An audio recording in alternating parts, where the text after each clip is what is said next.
Hi guys, this is editorial analysis for 3rd November 2016. Let's go to the first one. This is from the Hindu newspaper. It talks about the massive air pollution in the northern states. You know, recently it has been in news a lot, especially Delhi.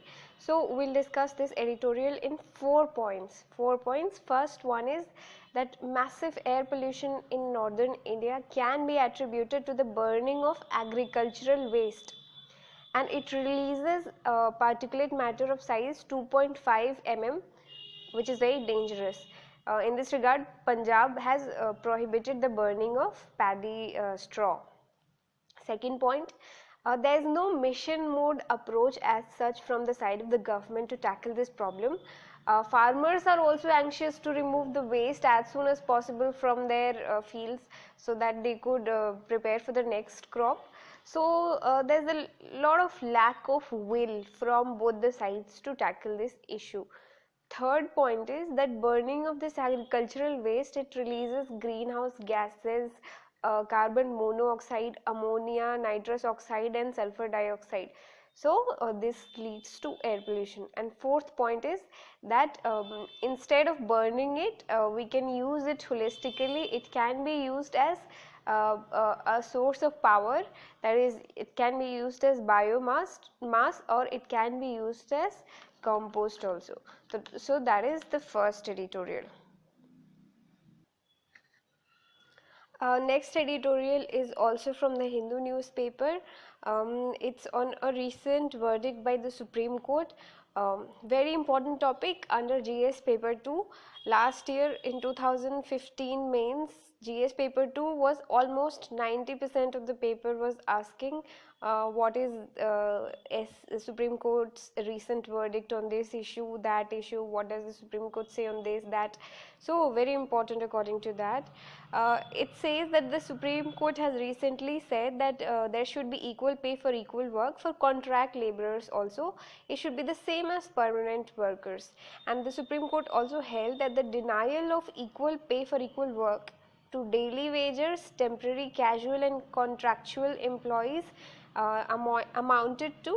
amounts to exploitative enslavement, and it is a denial of human dignity.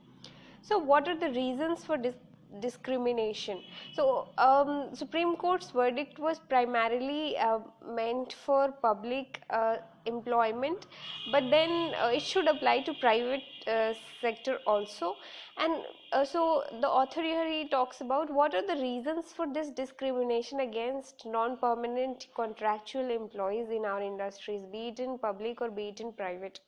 He discusses the reasons of it in 5 different points. Okay, so the first point is, as per the Trade Union Act of 1926, workmen of a factory can join a union of the factory for collective bargaining from the management.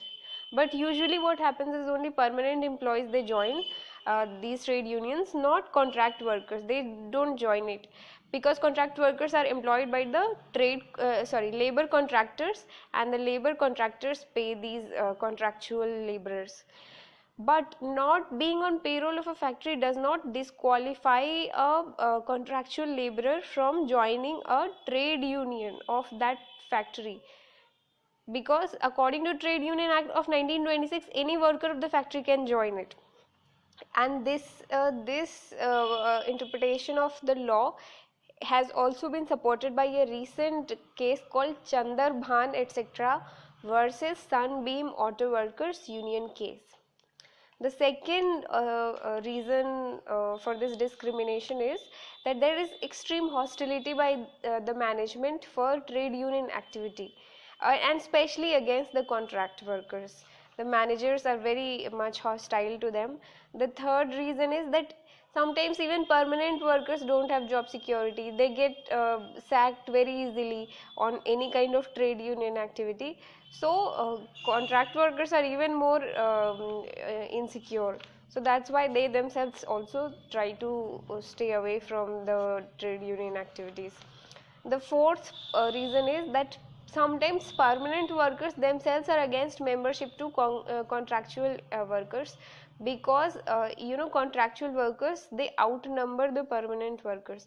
So that would actually, what will happen is that it would marginalize the permanent workers' interests, because then they'll have to share the benefits again with the contractual laborers, and they don't want that. The fifth reason for this discrimination is that the Contract Labor Act was passed in the year 1970. Now, despite good intentions, what happened is that it institutionalized this discrimination by giving it a legal framework to contract labor.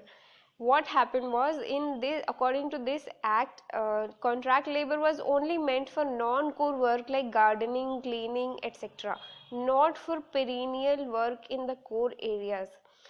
But labor contractors, they circumvented this provision by employing people for things like cleaning, gardening only, but once they enter the factories, they are made to do the core work. So that is on the recent verdict of Supreme Court, equal pay for equal work. It is also a directive principle of the state policy, so very important according to that. Guys, let's move on to the third editorial. This is from the Hindustan Times. Recently there was a jailbreak in Bhopal, and some under trials who were members of the banned Islamic organization SIMI, they got out, but they got killed. So this editorial, it discusses the problem of prison security in our country. What are the problems that we face in the context of prison security? So the author here, he discusses 6 points, 6 reasons, 6 problems with prison security. The first one is that in this particular Bhopal case, there was a lack of staff to monitor the inmates. So that is one problem. Second problem is that NCRB, according to the National Crime Records Bureau, 33% of the prison guard posts are vacant in our country. So 33% of the prison guards posts are vacant in our country, and 36% of the prison officers posts are also vacant. So that is the level of vacancies that still needs to be filled, and we still are understaffed when it comes to prison security. So 36% of the prison officers posts are vacant. I think they are manned by IPS officers only. I'm not sure. Well, they should take more people so that we also make it to IPS. The third point is that some of the inmates, they are also vulnerable from the other prisoners, and they suffer because there are not enough guards to protect them. The fourth point is that many times criminals inside prisons, they run their own illegal empires from inside the prison. The fifth point is that under trials are held inside for an unfairly long period of time, so that should be seen too. And the sixth point is that there are no job takers for this job because it's a very dangerous job. So that's on prison security, and that's it for November the 3rd, 2016. Thank you very much.